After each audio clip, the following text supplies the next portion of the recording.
Haiku, welcome to my studio. So in this video I will be showing you how I have made this mixed media frame, and it's got a piece of integral art within the frame. I'll be showing you step by step how I've made this, and there's so much detail, it will really be like a mini class. It is a long video, but what I'll do is I'll chunk it by putting chapters in. So if you want to watch a bit of the video and then come back another time, you should be able to fairly easily find where you've stopped and where you can restart it. So look out for the video chapters that will be listed in the description box below. So this video is part of a collaboration that I'm doing with my good friends Sharon from Texture Junkies channel and Peg from the Two Old Crows channel. And the idea is that one of us will create something and then tag the other two to create something, their interpretation of the prompt. And the prompt for this was mixed media frame. I'll be putting links to their channels below, and I will create a playlist with the various videos in the series. Now, Sharon kicked us off by doing a mixed media frame, so I will link her video at the end of this, so do go check out the amazing thing she did. At my time of filming, Peg hasn't finished hers yet, but as soon as she's done hers, I will also link it. And as I say, I will have a playlist of all the videos. And of course, if you want to play along, you are very welcome to. Just tag us, and again, there'll be links below, or use the tag, hashtag mixed media tag a sister, or hashtag tag a sister, and hopefully a lot of you will join in.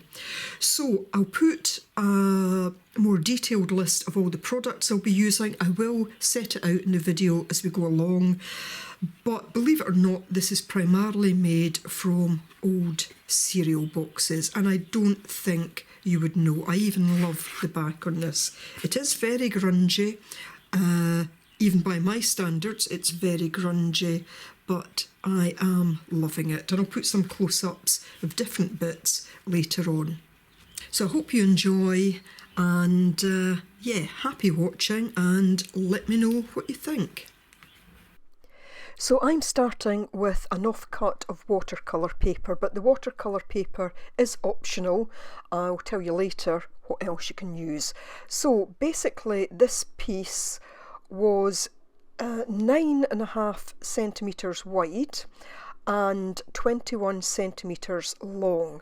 So that's 8.25 long, 3 3/4 inches wide. And I drew a border of 1 centimetre around it. Now 1 centimetre is roughly 3/8 of an inch, but you could round that up to 1/4 or a half, and that will become clearer as my kind of design for this unfolds. So just trying to show you roughly here how it measures. I will list the measurements in the description box below though. Other than the piece of watercolour paper, I will be using these cereal boxes, and I'm going to cut these to size now, and I'll give you the details of the size in a moment. First, I'm just going to open the boxes up, and I will use this rotary tool for cutting. So I've cut out 2 pieces of the cereal box to start with. These are just slightly bigger than my piece of watercolour paper. I've increased the size by 2 centimetres, which is roughly 3/4 of an inch. So for the backing, I'll have a piece that's 23 centimetres by 11.5 centimetres. That is roughly 9 1/16 inch by 4.5 inches. So, if you are measuring in inches, I think all you really need to do is make sure that you've got an even border around your piece of paper, because this piece will sit on that piece of backing. The second piece of cardboard, I'm going to cut a bit out of the inside of it. So we've done the back of the frame. This second piece will act as the front of the frame, and basically what I'm going to do is I've marked out 2 centimetres all the way around, which is roughly 3/4 of an inch, and I'm going to cut out that central panel where I've got the squiggly line. For this I'm just going to use a craft knife. I was using my swivel craft knife, but it wasn't great. This little thing I picked up at the Hobbycraft store ages ago. I didn't think when I got it home that it'd be any use because it's not a proper knife, but it worked great. So it was cheap and it was great. So basically I've got a backing for my frame that my piece of paper will sit, and then I've got the front of the frame, and what I want to do now is to start to build the frame up. So I'm then cutting a series of strips. I think I cut 10 of each, so one to go on each side and then smaller ones to go top and bottom. So those were 2 centimetres wide by 23 centimetres long, which is 3/4 of an inch by 9 1/16, and the smaller ones were roughly 2 centimetres by 7.5 centimetres. So 3/4 of an inch by almost 3 inches. Strictly speaking, it was somewhere between that and just below that at 2 15/16. I think that's right. Please do double check if you are measuring any of this. I'm just trying to do as close conversions between centimetres and inches as I can.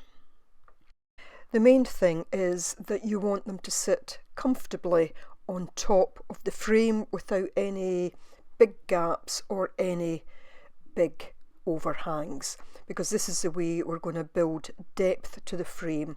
You could of course take full pieces of the card and cut it out from the middle, but I thought this was probably the easiest way, albeit it does involve a fair amount of cutting, but it's probably easier than trying to cut out the centre of something. And you'll see here I'm just showing how these will be added to it.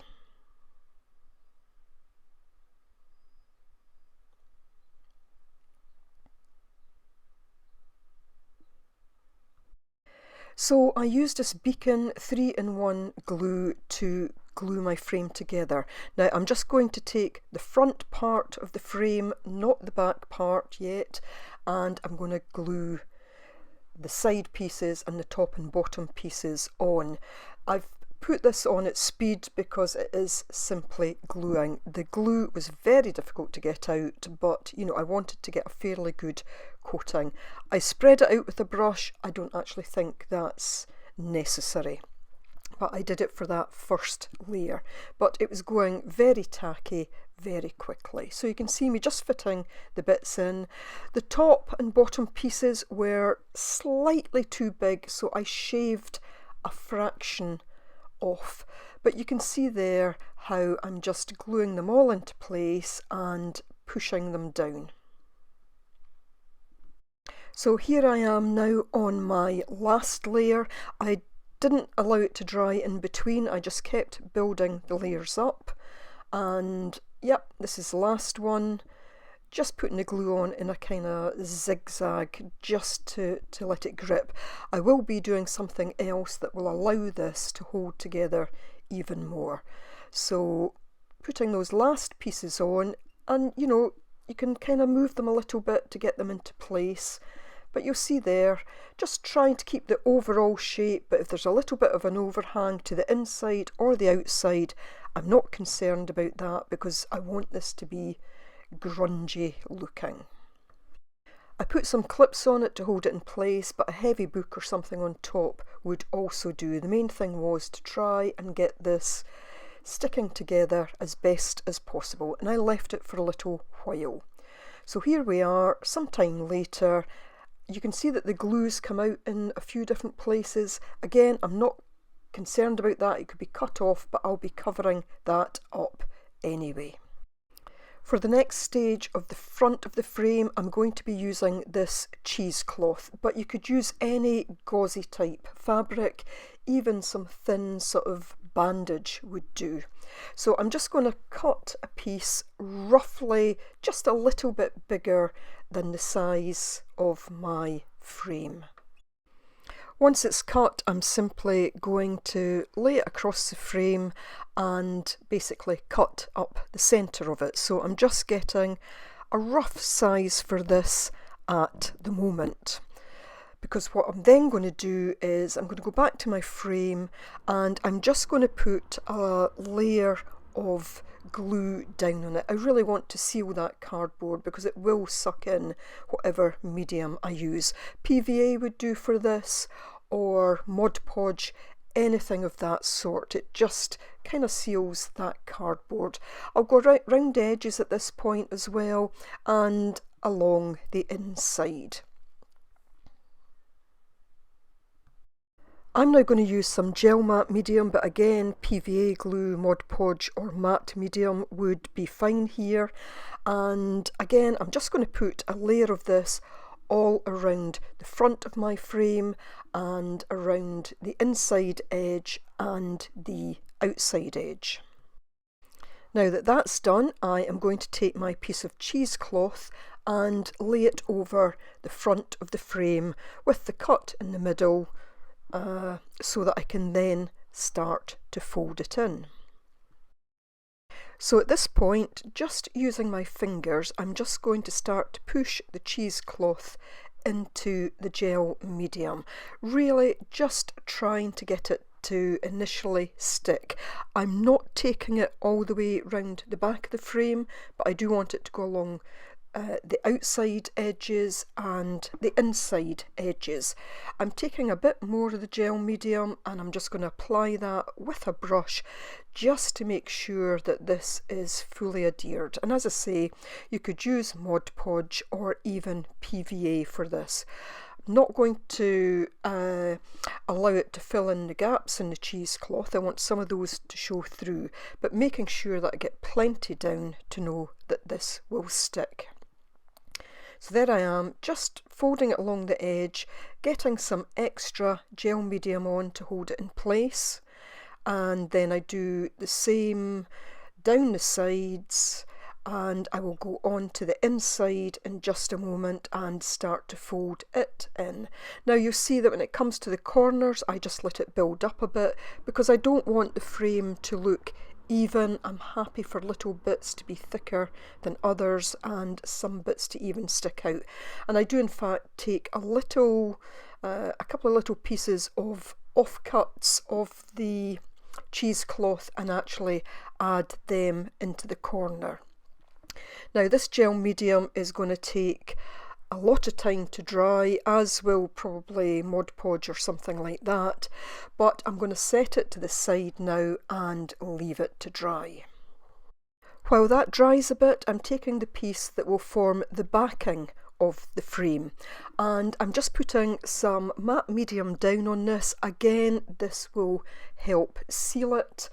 And I'm putting the printed side of the cardboard to the very back, but I'll show you in a moment how I'm going to disguise that.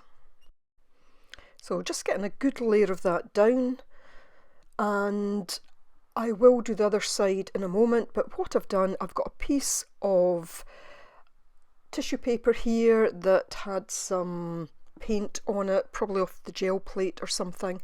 I've just laid that over and I'm just going to smooth that out. I will fold it over onto what will become the front piece of the frame, so the bit on which my image will sit, but that's not necessary. I just did that rather than cutting it. Putting a layer of the matte medium on here, again, that will just help seal the cardboard. Just allows that glue to sink in without anything else that I put on later sinking in and perhaps not adhering quite as well. I do this quite roughly and I cut off the loose edges later, and it doesn't need to be completely covered. So I'm now going back to my piece of watercolour paper and what will become the kind of focal image or the piece of art that sits within the frame. And I'm going to take one of my favourite acrylic inks here, which is a Sepia by Daler Rowney in their FW range. You don't need to use ink for this, you could use a fluid acrylic, or indeed you could simply paint this. A little of this goes quite a long way, so I'm just going to put a few drops onto here. Then I don't want it to be too intense. If I left it like that, it'd be very intense. So I'm going to add some water, one of my favourite techniques to do, just spray some water onto it. And then once that's done, I will just take my paintbrush out and start to spread it about. I know at this stage that it will dry lighter, but it's the sort of thing, if you wanted a less intense background, just add less ink and a bit more water. So getting good coverage across the entirety of that, so that if any bits peek through when I put the frame on, the front of the frame, it won't be seen. Use my paintbrush here just to dab in a few marks. Dried it off obviously, and now what I'm going to do is to add some of the cheesecloth to it.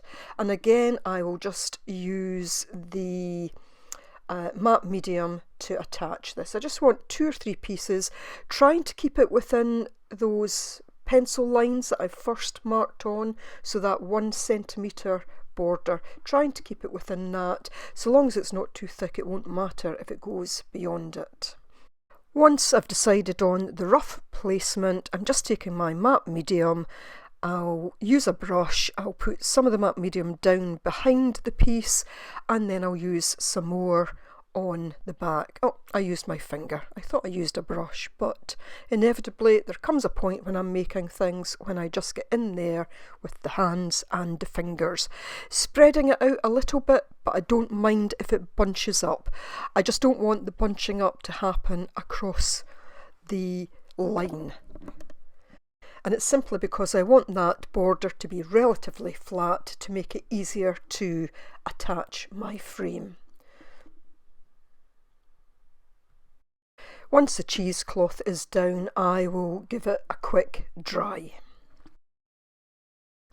I now want to take the stark white away from those, so I'm taking my paintbrush with again a bit of that sepia ink and just applying that across the cheesecloth. I don't mind if it's uneven in its look. You know, again, this is about making something grungy, so I don't mind that.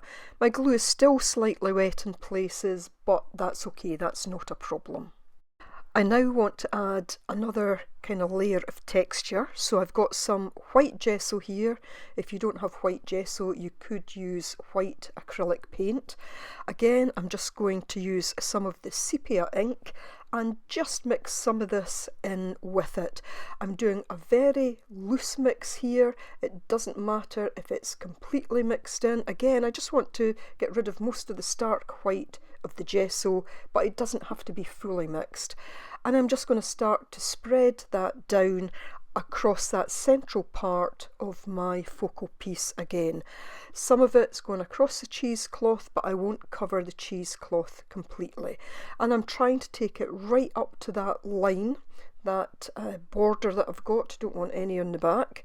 But again, if a little bit went over, it wouldn't matter if a little bit went onto the border, just so long as it's not too thick.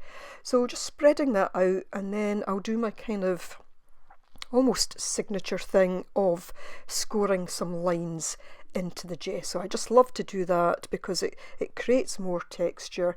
It creates lovely texture on top of the cheesecloth there. But there we go, just adding in a few little stroke marks, adding more texture to the texture that is already there and created with the gesso.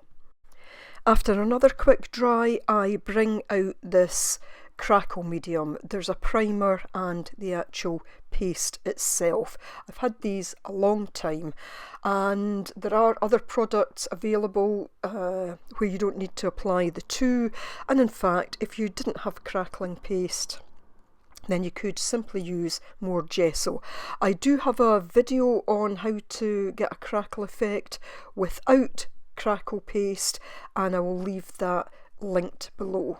So I'm just mixing up the primer here. It needs to be fully mixed, and just using a cocktail stick to do that. I'm then just going to paint on a very thin layer of the primer. I'll then dry it, and when it's dry I will then add the actual Crackle Paste itself. Before I put the primer down, I'm just going to mark in those little corners where my lines had met, just to make sure that I don't go over these, especially with the Crackle Paste, because it can go on quite thick, and again I want my frame to get a good fit, the top of the frame to get a good fit when I put it down. So just giving myself a visual there so I can see where I'm going to apply things. And here I am with the primer. I'll apply it in maybe around 3 areas. Don't want to overdo it, but equally this will add texture and interest. Once I get that down, I'm going to give it a quick dry and move on to the Crackle Paste. You can just see the shininess there of where I've actually added it. It can be hard on the next step to see where it's added, but you know, where I put it, I know roughly where I've put the primer, so where I need to put this. This is really thick stuff. It's gone a bit dry. This will probably be just about the last time that I can use it. I just managed to scrape enough from the bottom. So I had given it a mix. There wasn't actually much to mix in it because, as I say, it's kind of dried out. But I'm going to spread this on with a palette knife.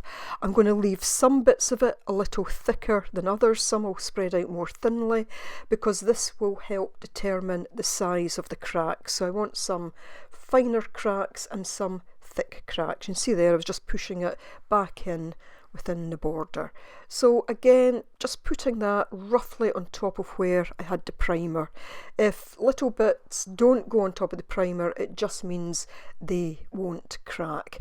Next, I'll get out my heat tool and I will let you see just a little bit of the magic happening. And you can leave it to dry naturally, but that can take a little bit of time. So applying the heat, trying not to burn it by going too close, but you will see there that it's starting to crack, and you'll see what I mean by the finer cracks and the bigger cracks where it's thicker. So I continue around it until it's all dry. I can see one of the big bits at the top is a little bit loose, and I'm actually just going to take that off because it would probably drop off at some point anyway. Having put the sepia ink down as the background, I know that I'm not going to have any white paper showing through the big cracks, but I do want to colour up some of this as well. You know, I want it to have a good colour, and again I'm quite happy if some spots are darker than others. So again, I'm using my sepia ink. I've put it on in a few places. I've used my bottle of spray water, and I'm just going to use the paintbrush to spread this out. I'll just continue around the piece with this, going over some of the gesso mix that was already down, and indeed the bits of the cheesecloth that were showing through, and indeed just darkening up some of the piece of paper in places as well. So just trying to get a good bit of colour all the way around. And here's how it's looking so far. You can really see the detail of the crackle effect here and how textured it is. So we're now looking at the back cover, the inside of it, and this is basically how it will fit together when the time comes. I'll put the main focal point onto there, and then I'll bring on the outside frame, albeit there's still more work to be done on that, and it's still very wet at this stage. So I'm going to turn my attention now to the very back of the frame. I can still see some writing through this, and I just decided that, well, while everything else is drying, I may as well put some colour on this. And all I did here was use my gesso and ink mix and use a palette knife just to scrape it down and over the back piece, letting some of that tissue paper still show through. So again, giving it a kind of distressed, grungy look. I liked the look of that. I gave it a quick dry. I then turned to the inside and decided that I would just lay some colour onto the inside of the back piece, just again so that if anything showed through, then it's going to show that dark colour rather than some kind of white or whatever. Because sometimes, you know, when you assemble these pieces together, you do get little bits peeking out. I'm back on the front of the frame. It's taking a while to dry, so I'm just helping it along with the aid of the heat tool again. It's still not fully dry, but I'm just going to carry on. So really same technique as before, same sepia ink. I'm going to drop this in a few places, and then in a moment I will take my spray bottle, just spray some water on it and spread it out with a paintbrush. And in doing this, I will also make sure that not only do I get it along the front, but I'll add it to the inside edges of the frame and the outside edges of the frame. Glue is still a little bit wet, and you can see at times almost mixing in with the ink, but that's okay. That doesn't cause any problem at all. So there you see, getting right down those edges. Not worrying to cover all the bits of cheesecloth sticking out just now, but just the bits where it's on the edges. Once that's done, I'm going to apply more texture to the front of the frame, and again I'm using the gesso and sepia ink mix, just a very rough mix. I don't mind if some bits are slightly darker than others, but I'm just going to start applying this in a few different places and just spreading it out a little. The frame was still wet, the ink was still wet on this, so it doesn't matter that some of that mixes in, it just all adds to the effect. And I'll simply go around the outside of the frame, the inside edge of the frame, and indeed a little bit on the outside edge of the frame. Once that's done, I'm coming back in with my cracking paste, and I'll put a layer of the primer down first. I was giving the primer another mix, and then I'm just going to apply a thin layer with the paintbrush, and then again I will dry that with the heat tool. So although some parts of the frame might still be a little bit wet, you know, that's okay, so long as I dry the primer.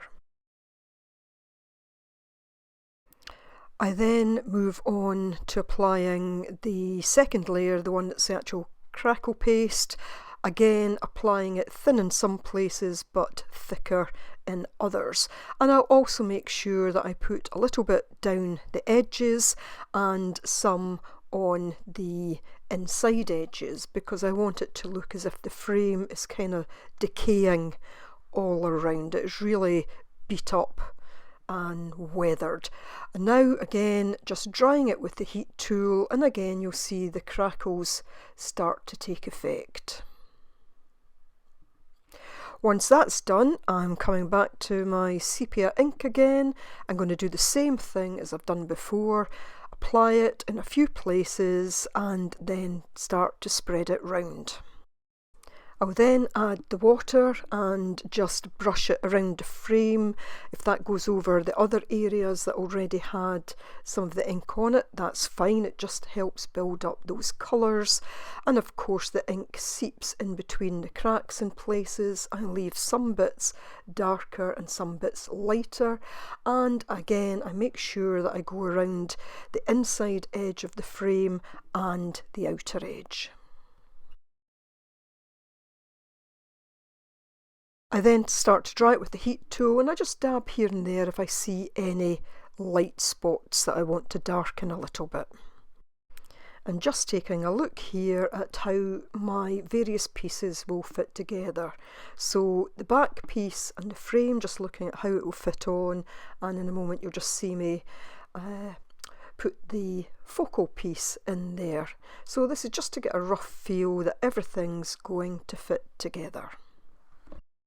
So I'm now going to work on the main focal piece, the kind of art piece in this, and I've just taken a dry brush and I'm just dry brushing on some of the Gesso ink mix. I want it to go on quite rough, just brushing on in a few different places, and then I'll kind of use my finger just to spread it out a little bit more. This is just to give a little bit of contrast here and there to what's already down. Once that's done, I take some gold metallic paint and I just dry brush it on in a few areas. I start with the brush, but then I end up taking my finger and just adding it. So I want it to be in the kind of main background area. I want it to pick up on the cheesecloth, and I also want some to be on top of the dried crackle paste. And this just adds a little bit more interest. Once I've added it to the focal piece, I will then do much the same around the front piece of the frame. So just using my finger and just picking up here and there on all the various bits of texture that's there. And again, I will go slightly to the inside of the frame and slightly around the outside.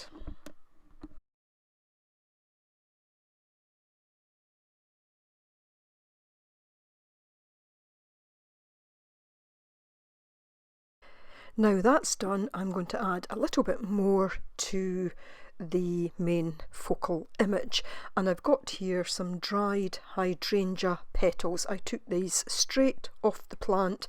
I haven't had to flatten them or anything. This is just the way that they go during winter, and I just thought colour wise these would look nice. They're very, very delicate, so I'm being careful as to how I handle them. But again, I'm just going to use some gel matte medium to put these into place. Just looking there at how the frame will sit on that.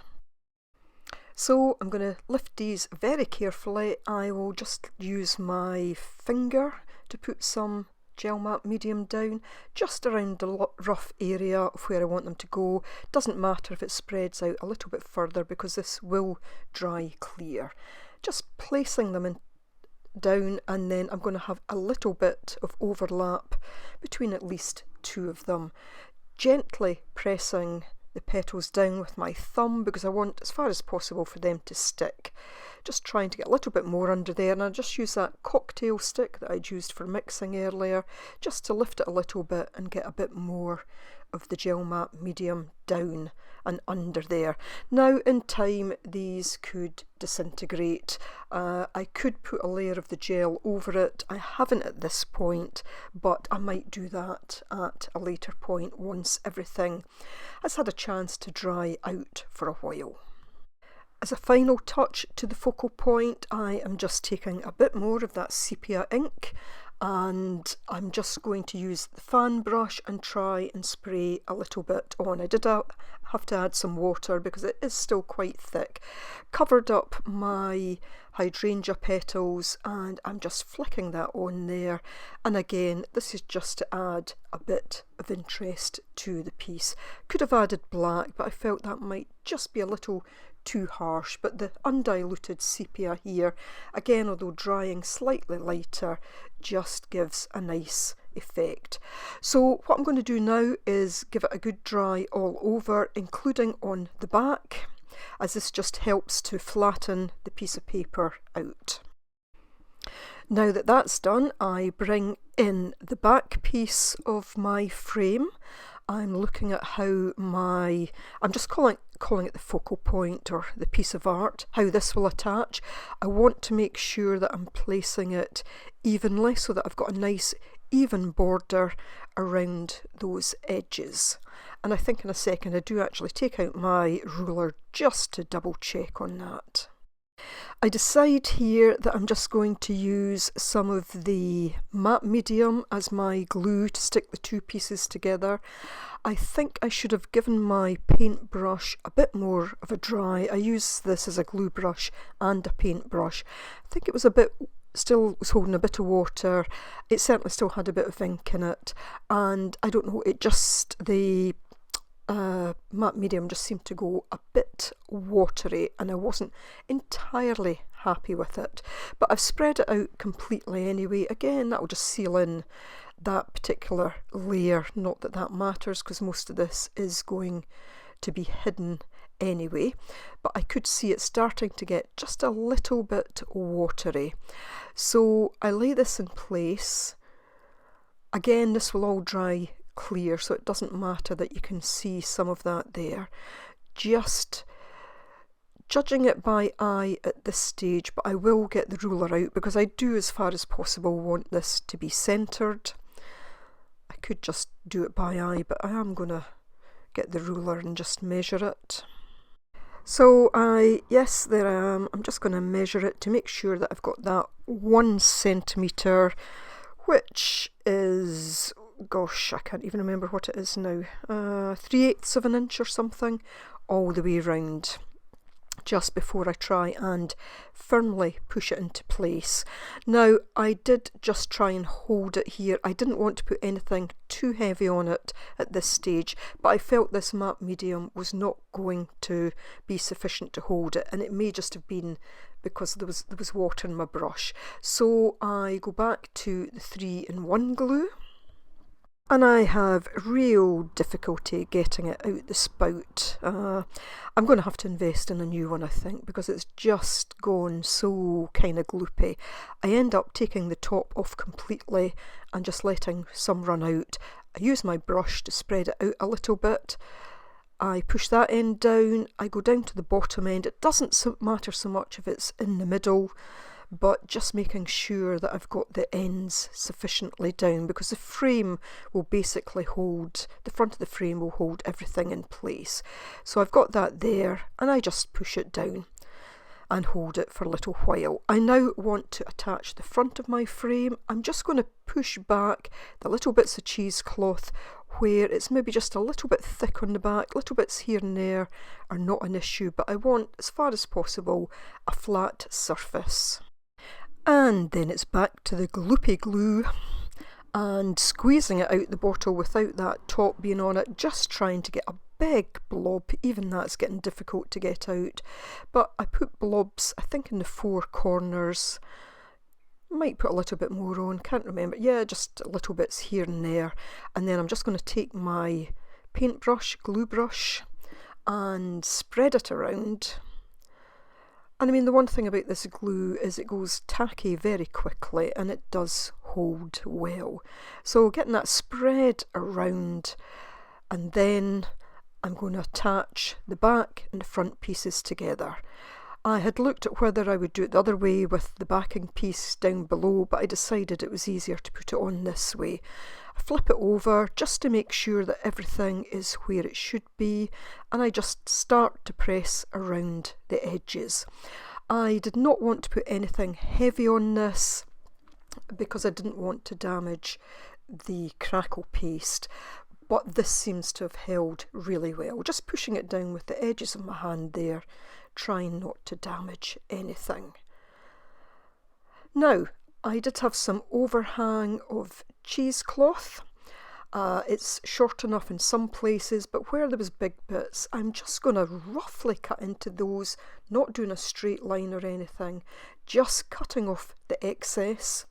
And I do want a little bit of overhang of that, but those big bits are just unnecessary as far as I'm concerned for this particular piece. So I just cut away at those until I'm happy with what's left. I then just take some of the Sepia ink again, and all I do is take my brush and I go round looking for any bits of white cheesecloth that just need to be darkened up a little bit. The fact that some look darker than others just adds to it. So you know, I'm not worried at this point about it being diluted or it being dark. And, you know, I dab a little bit on the front here and there. I also decided that, you know, although we don't look at the back of pieces, I don't know, I just felt that this would benefit from being darkened up with the sepia ink as well. Watered it down a little bit there just to get it to spread a bit further. I also dabbed a few bits round about on the front, just if I saw anything that looked a little bit light, put a little bit darker in the kind of corners where you'd expect to see maybe shadows or whatever. Not too much, just a little bit here and there. But basically that's it, and I loved the way that the light was hitting the gold. I loved that kind of crusty, decayed, weathered look of it. Yeah, so all in all I was quite happy and very glad I did the back. So I'll come in just a moment just to say a few closing words. So I hope you enjoyed watching me create this. It was really a lot of fun to do, and it's, you know, this is dried overnight now and it is very sturdy. I haven't put any sort of thing on it to hang. I think all I'm going to do is to get a piece of fabric and attach it and probably have it hidden, although it could come up and sit above that. But yeah, I think just an old piece of fabric will suffice. So if you enjoyed this, then, you know, please feel free to join in. Please like, share the video, and if you're not a subscriber, then I'd love to have you here as a subscriber. So thanks everyone, do take care, bye for now.